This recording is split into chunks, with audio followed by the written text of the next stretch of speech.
So it's August 4th, 2016. Welcome to Let's Talk Native on the LTN Radio Network. This program breaks all the rules for Native radio. No buffalo speeches, no mystic healing, and no special Indian prayers. We tackle the real issues facing Native people with a look back at our glorious and our grave history, a tough look at where we're at now, and a look forward to our ongoing battles for sovereignty and autonomy. Let's Talk Native is produced in association with Iroquois Promotions on the LTN Radio Network, streaming live from the Cattaraugus territory of the Seneca Nation and simulcast on the Gwe, CKWE in Tandanega, as well as being rebroadcast on Netroots Radio, Real People's Media, and Indigenous Resistance Radio. And, of course, it's shared widely by friends and listeners on Facebook. We are streaming this live on Facebook Live, and we stream the audio on our site, www.ltnradionet.com. So that's how you can listen to us live. Like I said, we are rebroadcast on several occasions, and maybe we'll talk about that a little bit more later on. I am John Kane. I'm the show's host and producer. I'm joined by Matt Hill on the board. Scano. And I've got Ed Schindler in studio. Our studio engineer is Kelly McMillan. She helps us with the equipment and help us with the setup. And I've got Jake Proud in studio, who is filming for both the Facebook Live feed and for our YouTube channel, which is Let's Talk Native TV. And you can find these shows that'll be posted on YouTube, usually a day or two after we go live. And I request that people share those videos as well as the videos we post on Facebook. Look, and just keep in mind, many people don't do this. They forget that YouTube is not just a video sharing platform. It is a place for conversation. It is a place for comments. You can like a video, you can suggest a video, you can share a video, and you can also offer a comment. So by all means, feel free to do that. For better or worse, we look for your messages, and we hope that you'll contribute to the conversation that way as well. Like I said, we are Facebook Live, so we are looking at comments throughout the broadcast. We're going to look for your recommendations, not just on content, but today we're going to talk about, and I got to give the credit for today's show to Matt. Matt posted a question on his was it your personal page or on your on your personal page? You posted a question about what businesses we would like to see on our territory, territories, I would say. Mm-hmm. And, to expand that thought a little bit more than just the idea of a commercial enterprise, but what products and services would we like to see on our territories that either don't exist or exist in a way that isn't really filling the need.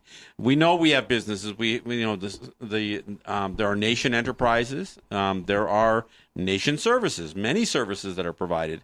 But on the private sector, we've got smoke shops and gas stations and convenience stores and a few other businesses, some tire shops and a couple of people that craft stores. Oh, craft stores, and some people who are just doing bake sales and food sales and that kind of stuff. But what could we do? What products and services? My real goal for this thing was to start getting people to think about quality of life, because there's more to just making stuff, selling stuff, but what is the collective of it? What does it really create? We look at examples of a smaller community that's, say, isolated. Mm-hmm. You got a lot of people in that area, and maybe one or two people that small community specializes in something. One of the things that got me thinking about, we're talking about chickens. And I started talking about what you said about, everybody could have chickens running around in their yard, but not everybody has to know how to clean them or dress them. So you get a butcher, right? So yeah, you raise your chicken for, a certain amount of time. They walk around in the house and, maybe they're clearing snakes or eating bugs, eating wood ticks. So that's creating a better environment for your house. Yep. So now, once they're all due with that, you take them to the guy who cleans the chickens, especially the males. Then, you keep the hens, the layers, right? Yeah, you got your eggs. You fill your fridge. You have meals out of that. So now, on the other hand, if you've got something that he needs, you're helping him out for and that's a local economy. And you're talking before about how the solution to our lives is local economy. So how do we stimulate that stuff? And, I look every day on Facebook and I see everybody talking about, well, I'm doing this today. I'm making this. I'm doing this for somebody. But it's all their passions. I see cake makers, dressmakers, all these different crafts and stuff that people do. They're working on different items.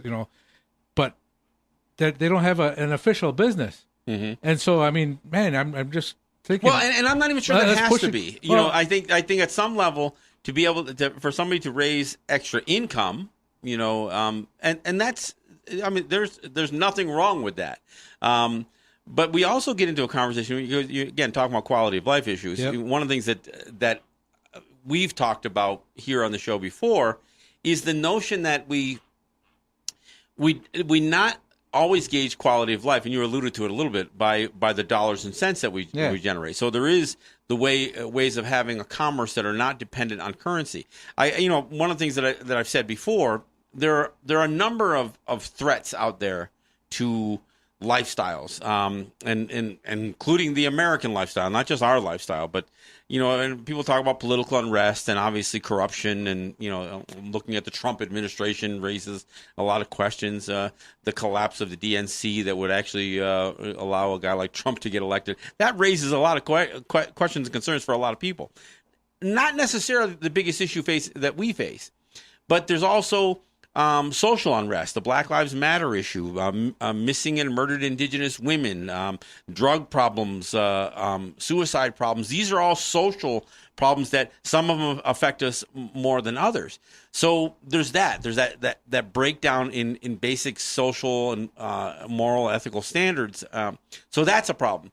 But and I think that all needs to be addressed. Again, quality of life issues. But there's two that stand out for me. And I'm not saying that everybody's got to agree with me on this thing, but the two that strike me as devastating because it affects everybody is climate change. Mm-hmm. I think climate change is a real concern, and it can affect large swaths of people. I mean, the drug problem, yeah, you can say, well, that family has that problem, but I don't. Or suicide, you can say that problem has that problem, but I don't. We can do some of that. But climate change and severe weather affects all of us. So climate change is one of my big concerns. But the other one is economic collapse.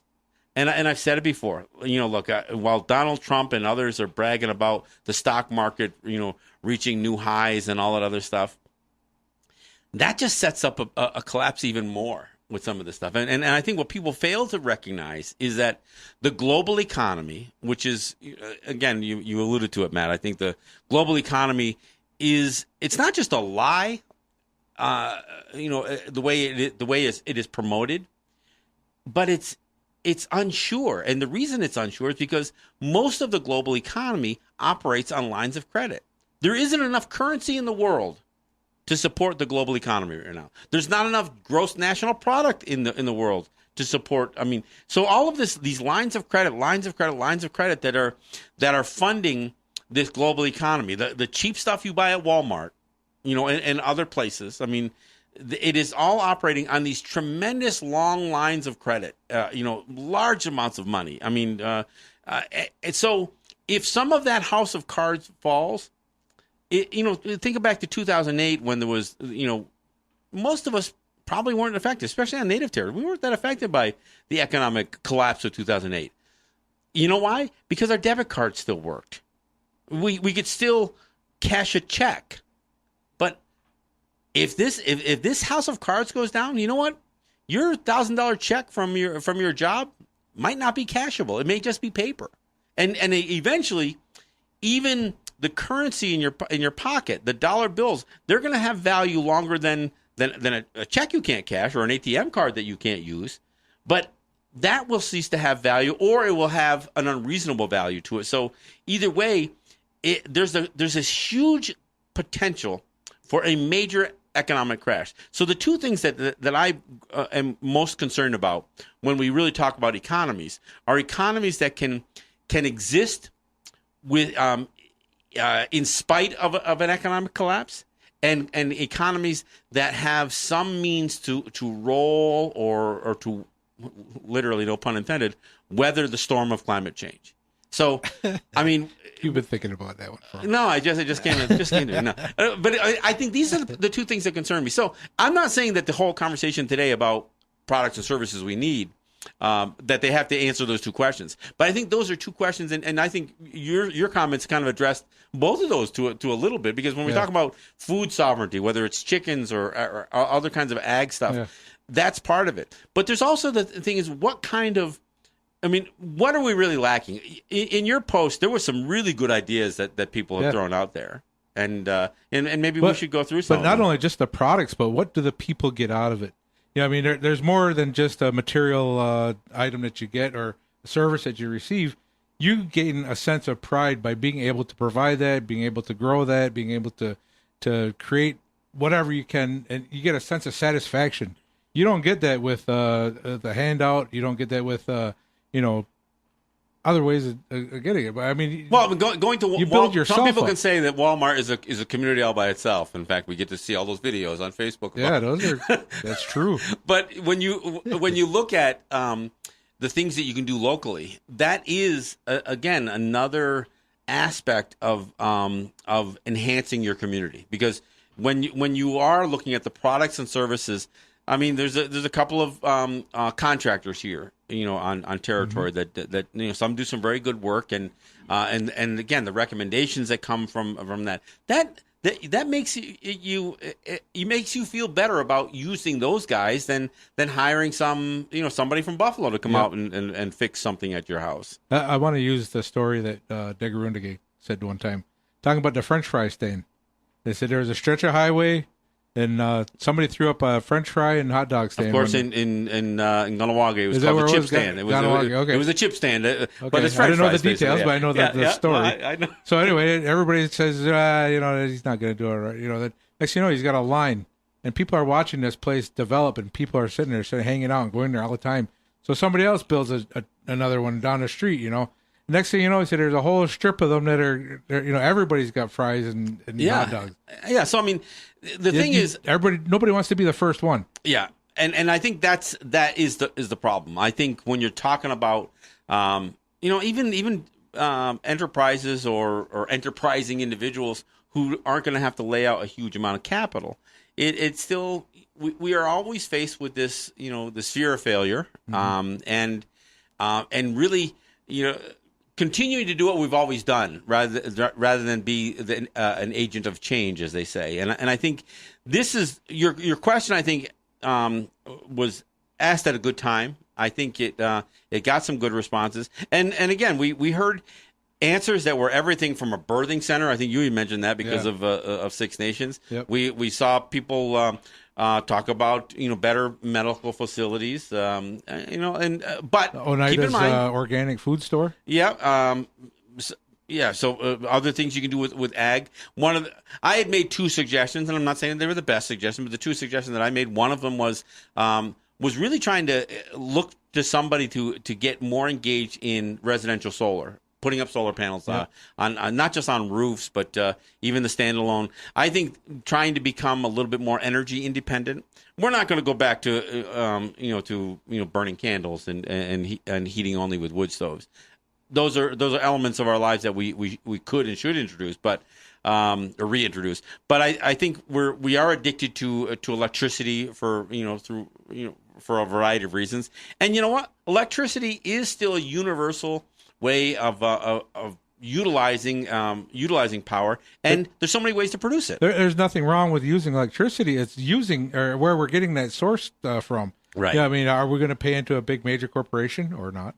Or are we going to be tied into the grid per se? Right. Or can we be more energy sufficient? And I like the idea of being off grid because of that. When we talk about food sovereignty, and you want to talk about energy sovereignty, I mean, this is where you get down to your own individual ability to carry yourself. By our definition of the word sovereignty, the right and the authority and the power to carry yourself. So if you can, work with a group and install solar panels on your house and literally be off grid. Not tied to national grid or anybody else's power supply, not tied into these services again, our lands are exploited for everything from power lines to gas lines to rail lines to highways. If we could take some of that back by producing our own power. So that was one of the other suggestions that I had made. The other one is one that I've talked about for a number of years that I think has huge potential, is a flea market. And I know that sounds kind of mundane, but here the super flea that was out there on Walden shut down a couple of years ago because they sold the property to Walmart. And there were hundreds of vendors there. That's a real good idea. And that was kind of alluded to in a different separate post in it. But that's a real good idea because we could create a big size building that has little storefronts in there and with people all kinds of booth space. Because that's been mentioned before. Not everybody has the capital to build a building and provide for the heat and all this other stuff. But or to build in a place that's a good business center. So this would be a way to bring people together. So you're together. making a one-stop shop for everybody. They can come in there and go to several different vendors. No matter what it is. Anchor it with a farmer's market, maybe even a cafeteria style eating facility, and Aboriginal foods or native foods. And I like the idea of something cafeteria style. So you're self-serving and that kind of stuff. It's a way to use the produce that's actually being sold there. Yep. If we did have somebody who ever ventured into other types of food services like a butcher or baker and that kind of stuff, you could literally have some of that stuff right in the same house. And then buy your chicken on one end of the store and walk down the other one and get it wrapped up. Yeah, there you go. But I mean, the whole idea of a flea market being an incubator for native vendors, but also to bring in non-native vendors as a revenue source. I mean, because frankly, if you build a building, the building itself will generate revenue just from booth rental. Yep. And so that I always thought. And when the super flea went down in Buffalo, I thought, so there's nothing in this area. And I know a few people have dabbled around. I mean, back in Gunawaga, back in the day, when the Warrior Society was first figuring out ways to fund itself, that's what it did. It opened up a flea market. It wasn't big, not like what we're talking about. It sold cigarettes and had a flea market, and it drew people in. Pretty good flow of traffic. But what I'm saying is, let's do something a little bit more sensational than that. Something that is a super flea market. Something that does have, something you could register with the national associations of flea markets. So you're on their websites and that kind of stuff. So you can drive that kind of traffic to our territories. And I just think that's a way to create an environment for not just for people to set up a shop, but even within the structure. The same kind of bartering stuff that you talked about in the very beginning, it can happen right within a system like that. So those were the two ideas that I had, but there were a lot of other good ideas. I mean, somebody suggested a tiny home manufacturer. Yep.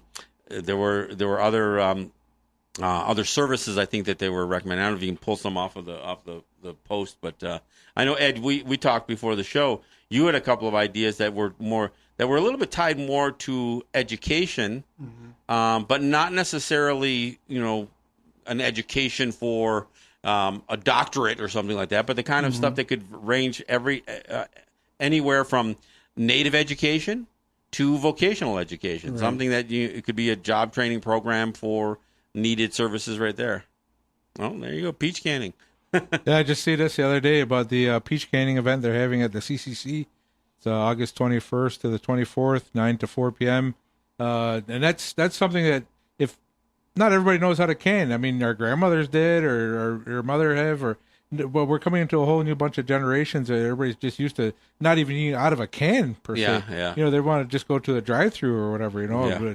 The modern day Three Sisters is pizza, wings, and subs. It's not corned beans and squash anymore. But this is an opportunity to go and do some hands-on participate food prep, learn how to can, learn the process without getting burnt. Yeah, and then putting it on a shelf and cracking one open in the middle of wintertime. Well, and the way the system works is those who participate will walk away with some of the bounty, so to speak. Yep. You go in there, you put some time in, help with the canning, whatever, and there's a variety of jobs that go along with it. Again, you're learning more than just you're getting more than just the product that you take it home in a jar. And it's a social thing too. I mean, walking out there with stories. Yeah, you get people that you may not necessarily always talk to. All of a sudden, you see somebody there that you haven't seen in a few years, and now you're all getting a little sticky and gooey, messing around with peaches, Yeah.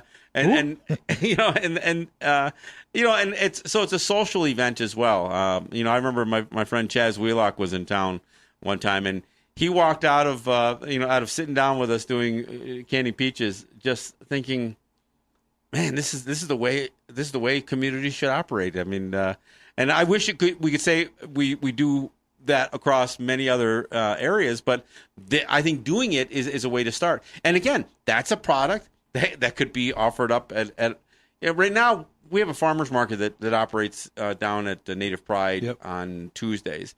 But there's not a whole lot of native vendors there. No. I mean, at least the last time I had gone to There's to a it. few. There's a few. But I mean, this is something that we should play a bigger role in.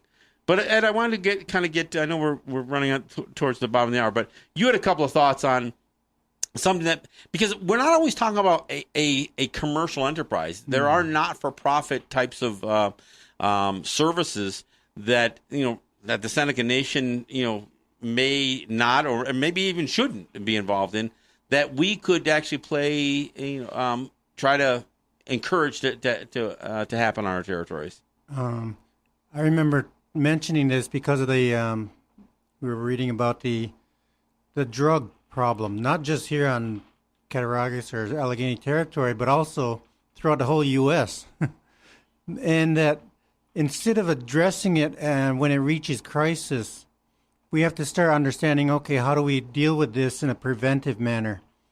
And what I think is important for our people is to start understanding from a young age what it means to be Ongwe, what it means to be Haudenosaunee, and have a positive identity for themselves, a positive confidence to do that, to carry that out, whatever it is that we can understand.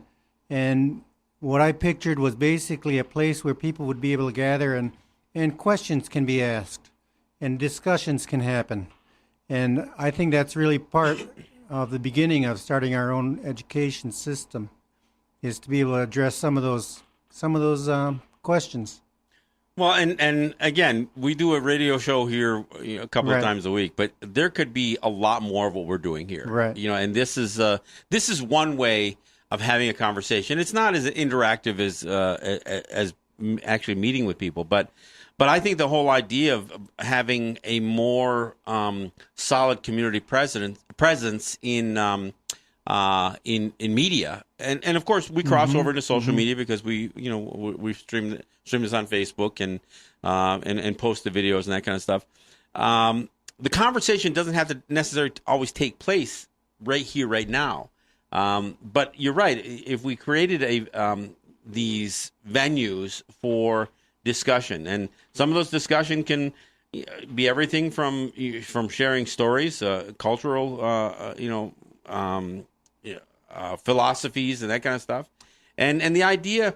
I mean, we use the catchphrase now is workshops and trainings. We always see this, and in fact, there was a comment earlier about some event that was being planned, and they called it a training, or they call it a workshop. Okay, maybe that's maybe that is the appropriate expression to use. But maybe we need to make sure that we have a venue that has some means to generate revenue to cover the venue. Maybe offer some other kinds of lunches or that kind of thing with it. I don't know. There was a gathering up in Six Nations, and the basic premise was to begin to discuss the Gainos Hakawa, the Great Law. Mm-hmm. And it was interesting because they didn't recite the Great Law. What they did was they discussed what the purpose was and how people basically took part in it. And I thought it was interesting because one of the last things they did was they placed us in groups, and we had to learn how to carry on a discussion, how to listen, how to speak, and all that stuff to resolve a question they gave us. Mm-hmm. And it's not as simple as it sounds. No, and the reason it's not as simple is because we are essentially out of practice. We're not used to using our own traditional systems for discussing and resolving problems, or not just they aren't always just problems. Sometimes it's about how do we gather our minds to come to solve a problem or address an issue or create an opportunity. And I think that sometimes is just born out of the fact that we've been essentially corrupted in terms of decision-making processes. We now look to referenda, or plebiscites or whatever. Or they we call literally them. look to someone else to Or find somebody else to reason. make the decision for us. Yes. Hey, we're at the bottom of the hour. I do want to mention my friend Agnes Williams sent me a flyer that I posted on my group page. It's called Celebrate Indigenous Peoples Day and Commemorate Nuclear-Free Future Day. She's got Joanne Shenandoah coming in. It's at the Buffalo History Museum at 1 Museum Court in Buffalo. So that's the actual address, 1 Museum Court. It's off the Skajakwata, 198 Elmwood Ave, north exit. That's Tuesday, August 8th, obviously this year. So it's this coming Tuesday. It's from 3 p.m. to 8:30 p.m., so right at dusk. I think they're even going to do those Chinese lanterns that they launched. They're going to do some of that there. So they're expecting some music and some native arts and crafts. They're going to talk about decoding the domination. I assume that's the Doctrine of Discovery film. Could be wrong, but I'm pretty sure that's what it is. But yeah, and this is being put on by the organization that Aggie works with, and that's the what is it? The Indigenous Women's Initiative. So that's who it's sponsored by. So if you get a chance, if you want to hang out with some folks, and it's always kind of the idea of launching these lanterns is kind of cool because it has a little bit of that feel of you're letting an idea leave you and go into the beyond, which is kind of a cool thing, a cool sentiment, I guess. So it should be a visual event to see that happen, especially if there's a large enough group of people that assemble for it. So that's Tuesday, August 8th, 3 p.m. to 8:30 p.m. At the Buffalo History Museum, 1 Museum Court in Buffalo, New York. So I wanted to mention that for Aggie, and I think I want to try to get down there. That's on Tuesday before I go to New York, if I go to New York this week. So I wanted to mention that before we went to the break. We are at the bottom of the hour, so we'll take a break. But we're going to continue this conversation. We want to talk more about the products and services and ideas that we think we are lacking in our territories that we would like to see more of, or see perhaps for the first time because we are living in a changing world. So we'll talk about that when we come back. This is John Kane. This is Let's Talk Native. Så vad är så visst jungat?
All right, thanks for coming back. This is Let's Talk Native, and we are sponsored by Ross and Holly John and the RJE family of businesses, Eric White and ERW Enterprises, Robert Delamonte and Tuscarora Woodworks, by good friends like Ed Schindler here in studio who helps out, Tracy Brown, Cynthia Trice, Scott Snyder, Neville Springs, Sugar Montour, and many others who have helped this program continue to educate, entertain, and inform for the last 7 years. We are in our 8th year, proud to do what we do, and we hope that we're helping continue conversations that sometimes are started on Facebook, and the one we're having today started with Matt's post, and we've talked about some of this stuff before, so we're glad to do it here and air out some ideas.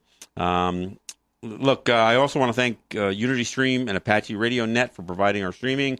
I also want to thank CKWE for the simulcast that we do on Mondays and the rebroadcast we do on for Monday, our Mondays and our Friday shows, as well as Netroots Radio, Real People's Media, Indigenous Resistance Radio, and all the others who share the not just the videos from Facebook, but also our videos that we post from YouTube on our YouTube channel, Let's Talk Native TV. So all of you who help promote the show by sharing it, by offering comments, your likes, and all of that stuff. We appreciate it all. Look, I think there's also something happening in New York. I mentioned Aggie's event at the Buffalo History Museum. In New York, I can't even remember which bank it is, but they're doing a major protest because one of the major banks, let me see if I can find it here, is having, they're doing a conference on funding pipelines. And so so the plan is to, it's Goldman Sachs. So the whole idea is to shut down Goldman Sachs. They hope to do a major rally outside Goldman Sachs in Manhattan. That's on Thursday, so that's the same day that I'm not sure if I'm going to have a show in New York on Thursday. It's still in fund drive mode, so I'm not sure if I'm going to be down there. If I do, I may just do some live broadcasts in some way. Maybe Shawnee will go to this event and we'll get some live broadcasts from this thing because it'll be happening around the same time that my show is going on. So I won't be able to attend it myself unless I don't do my show, I guess. So that's also a big issue. Look, we had a train wreck. Are you familiar with this? Do you know that we had a train wreck out in Pennsylvania this yesterday, the day before? I didn't hear about that. No. Yeah, CSX tracks. It was a train coming from Chicago heading to Albany. It was a propane tanker and another gas. I think two gases that. 75 cars come off the rails, so they had to evacuate an entire town. It's one of those things that you can't not worry about it. So I know that's a lot of negatives there, but I mean, if you have a rail line going through your territory like Seneca Nation does, you have to be cognizant of the fact that some of the stuff that's on that rail is dangerous. You know, we've talked about bomb trains here on the show before, but it's not just that Bakken crude that is so volatile that's dangerous. I mean, any one of those tankers that has compressed natural gas or propane or anything else, it has the potential to be devastating. And these are freight trains with a lot of flammable materials that are being hauled on it. And this is, for a while there, we were having like a derailment every month. And then I don't know if the freight slowed down or if they, I know there was a lot of track work that was being done. But yeah, they were major ones. And obviously, this goes back. The one that everybody points to as the most devastating one is the one up at Lac Megantic up in Quebec that, wiped out half a town and killed almost 60 people. But these things are devastating. I remember one time I looked it up and there was like hundreds of them, and it was only not like a quarter of the year that had gone by. Yeah. And they're minor ones. They just come off the track and get a little off kilter, but they don't like actually crash. And I think most of them are yard incidents. Yeah. But these things here, when we talk about derailment with 60 or 70 cars and one or two of them exploding with the potential of many more, it's pretty dangerous. I wanted to mention it just because it is an issue. Hey, the other thing I wanted to mention is, our good friends out in Hawaii are still really fighting the 30-meter telescope issue out there. And I've got a lot of friends, a lot of Ganacamali friends out there who are fighting to keep this major development off of their what they consider their sacred mountain, Mauna Kea. And I know that they had tried to, they were stopping or trying to resist the delivery of some major mirrors, I guess, or components to this thing. And there was some pretty abusive police violence used against some of the protectors there. And we've all gotten accustomed to using this expression protectors now, water protectors and all that other stuff. But I got to give it to those folks out and and fighting for Mauna Kea. They were the ones who said, no, we're not protesting, we're protecting. And so that expression really became commonplace for those folks out there. So I want to give my props and offer my sentiments to those folks that are fighting for their land and the integrity of their property in Hawaii at the base of Mauna Kea as well. So I wanted to mention that. All right, so what we're talking about here is what we look for in terms of wanting a product or service that isn't here. Obviously we've done a show and a pretty thorough show, I think, on the medical cannabis dispensaries in Tandanega, and that was viewed by many as a needed product and service for Tandanega, and it's an ongoing debate for many territories, and obviously states have had this debate and that kind of stuff. So, but we know that is a product and or service. I mean, if you're talking about using cannabis for treatment and that kind of stuff. But we've also pressed the issue, Matt. We've talked pretty much at length about how we feel about the idea of growing hemp and creating the cottage industries that can go along with hemp products. Everything from obviously oils, but using the fiber for creating not just cordage, rope, twines, and that kind of stuff, but actually creating hemp wool, and ultimately creating everything from insulation to fiberboard to material to cloth. I was thinking even clothing is a pretty decent setup. I'd seen some of the advantages of it. It reduces mildew. You got less body odor. It transfers because it breathes better, and the durability of it all lasts a cotton shirt by far. Sure. So I mean, there's a lot, and frankly, one part of the reason there's an opportunity in that is because there are still many areas that it is either prohibited or for whatever reason frowned upon. But I think that's an area that pushing our sovereignty to develop a needed and viable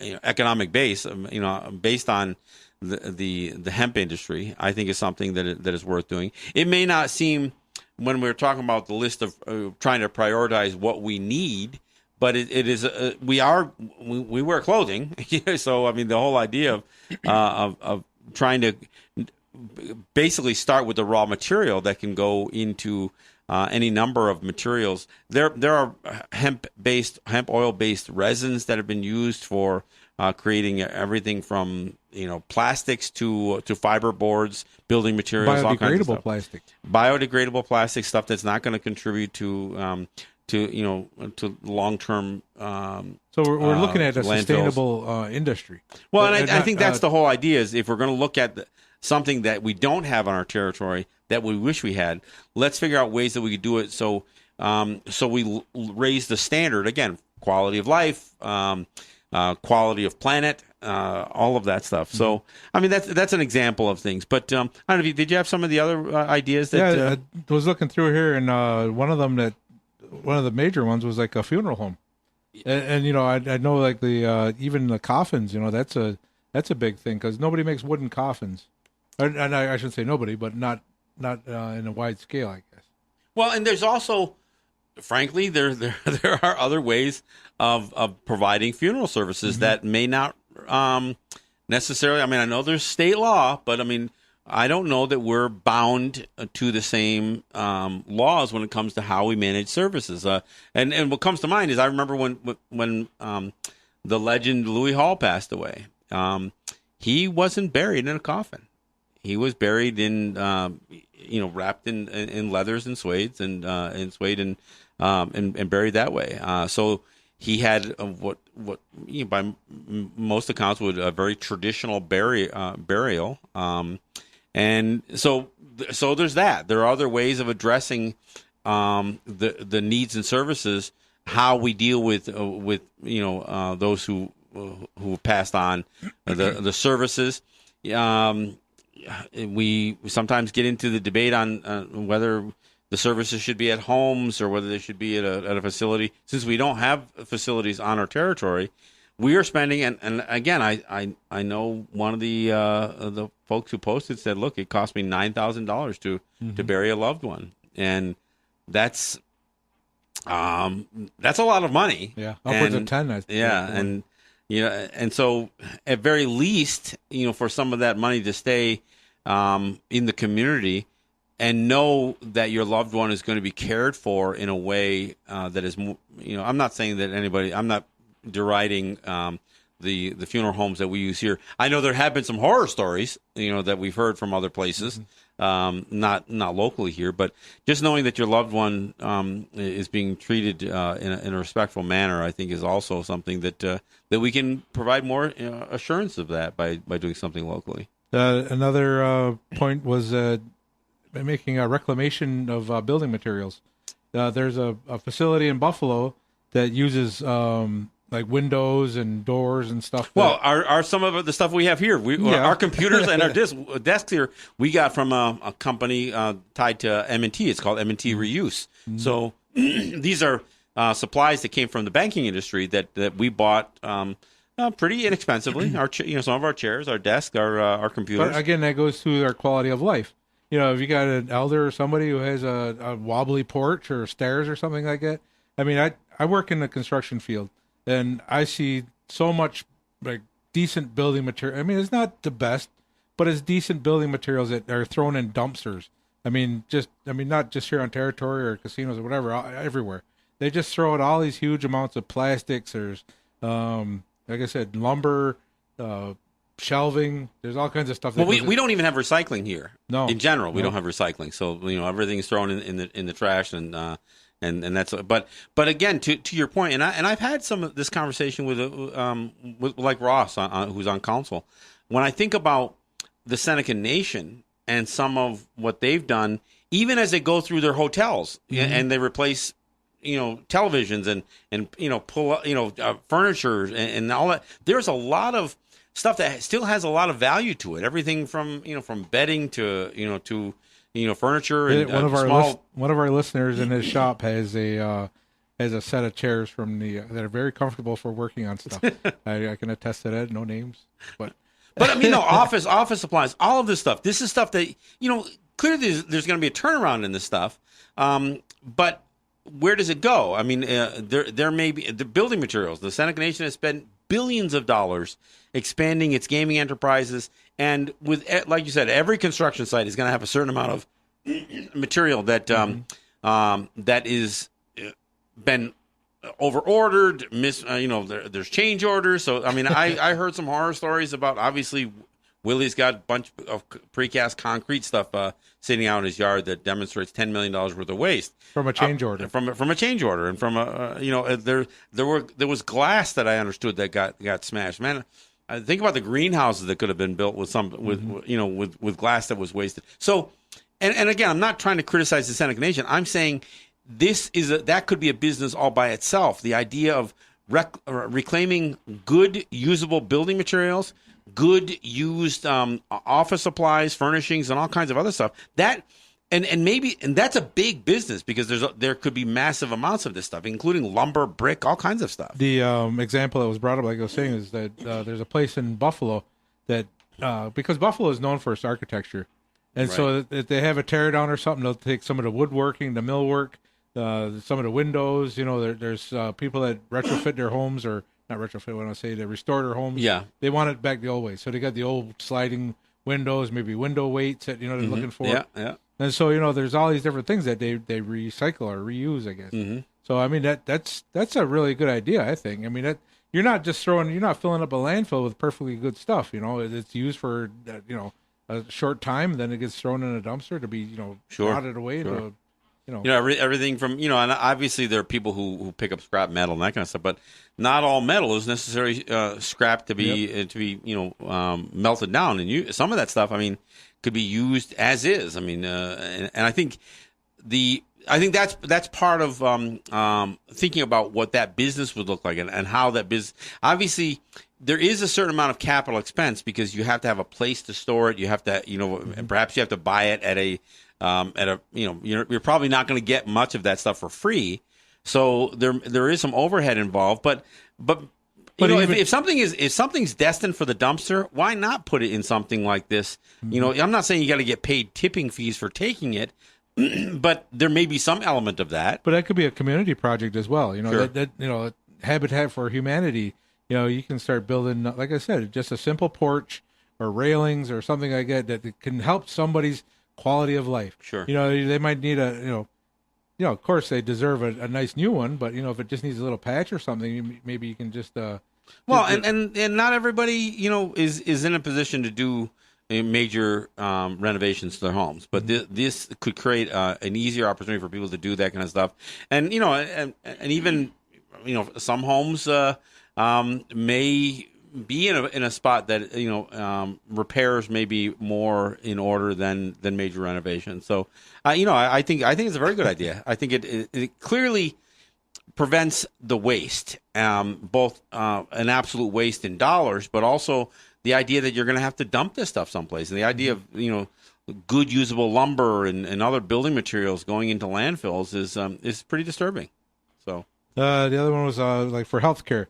Having an actual health facility here other than a clinic, say a emergency room or like I mentioned, a birthing center, because to me the birthing center made a whole lot of sense.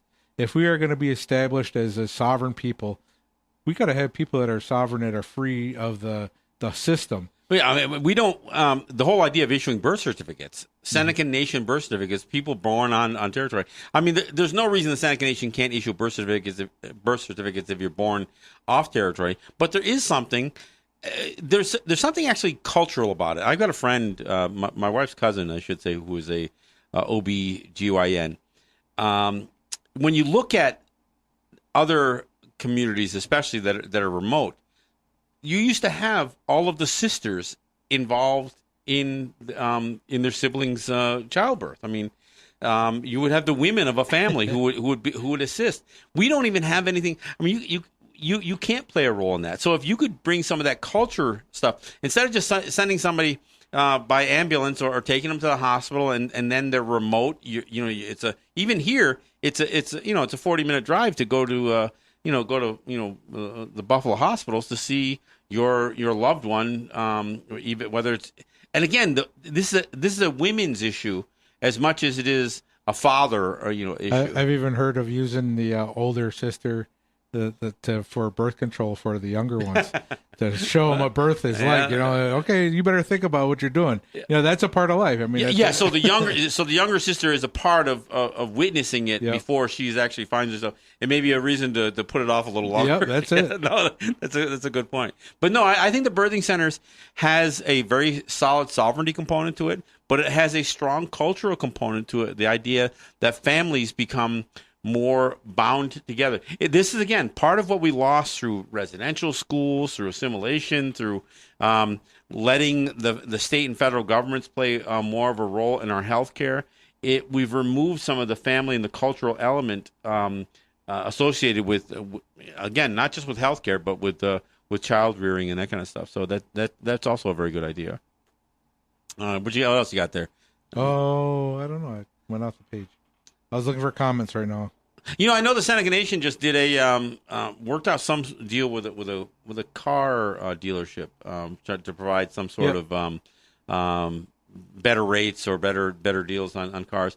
That's another thing we don't have the ability to. We haven't ever had a couple of people dabbled in it, but the idea of having used cars for sale, but that's also something. There was a suggestion of entertainment. So, I mean, we have these lacrosse tournaments and another thing, I was thinking of campgrounds that go with that because we have events here, and people. Well, where can we go? Well, they got to send them out to Hamburg or to Dunkirk or an outside community, as opposed to having a camping facility here or a way to put them up for a couple of days or whatever. But as far as the sporting tournaments go, we could have larger outdoor facilities. There was a request for a water park. A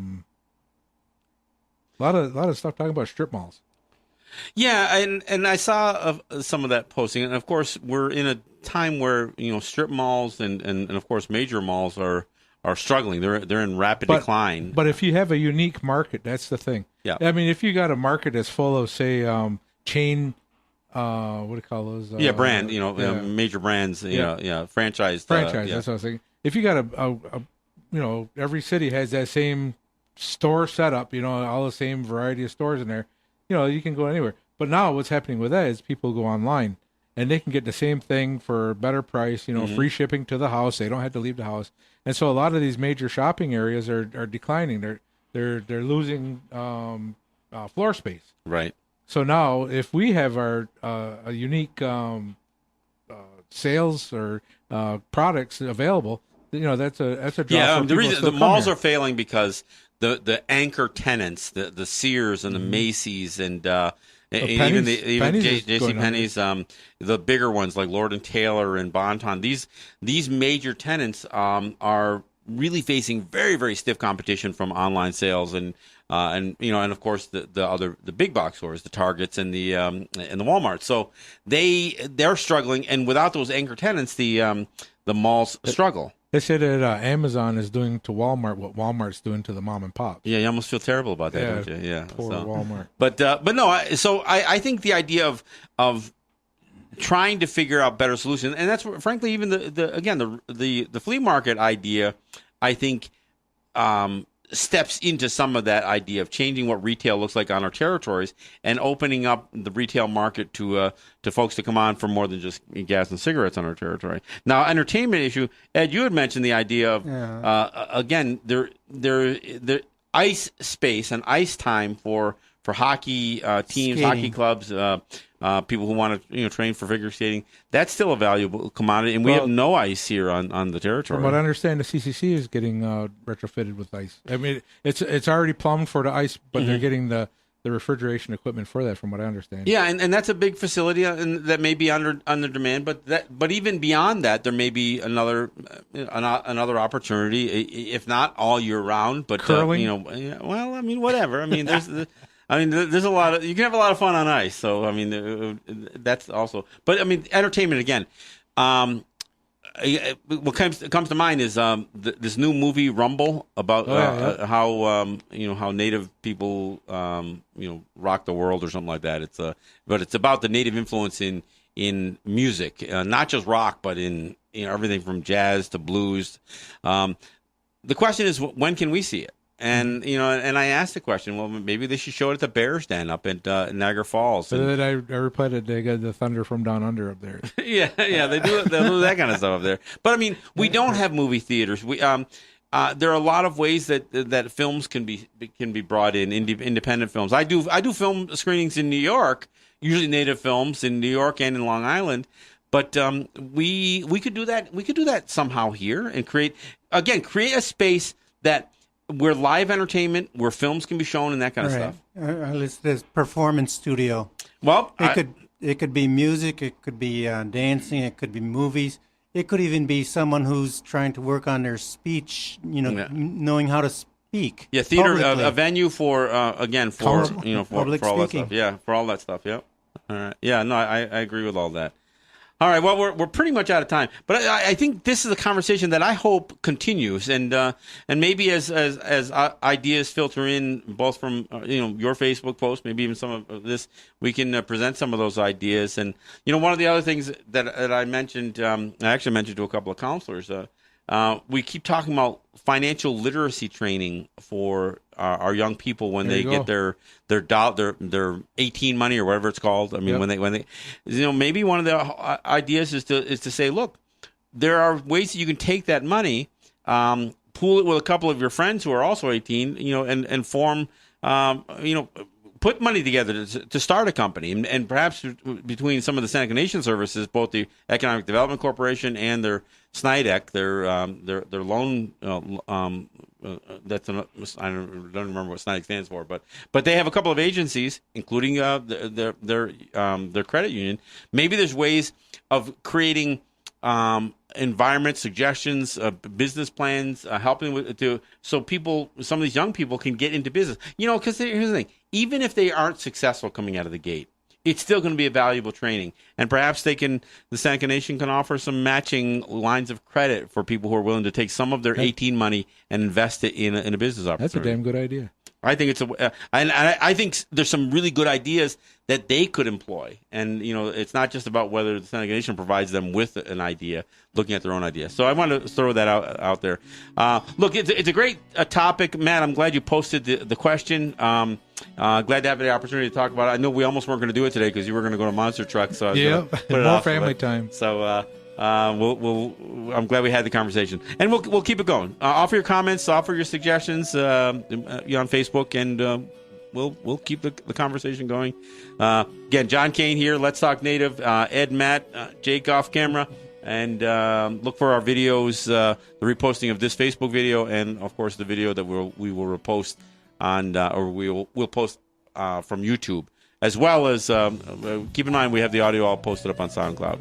Look forward to doing this again on. Let's see, we're on Friday here, right? All right, so Monday we'll do it. We'll do it again on Monday. Just wanted to say I will not be in New York either next week. Hey, you know what? One last note. My wife's birthday. I gotta wish my wife a birthday. I won't tell anybody how old she is, but it is her birthday on Sunday, so I'll do that now so I don't get Happy yelled birthday. at. Happy birthday, Brenda.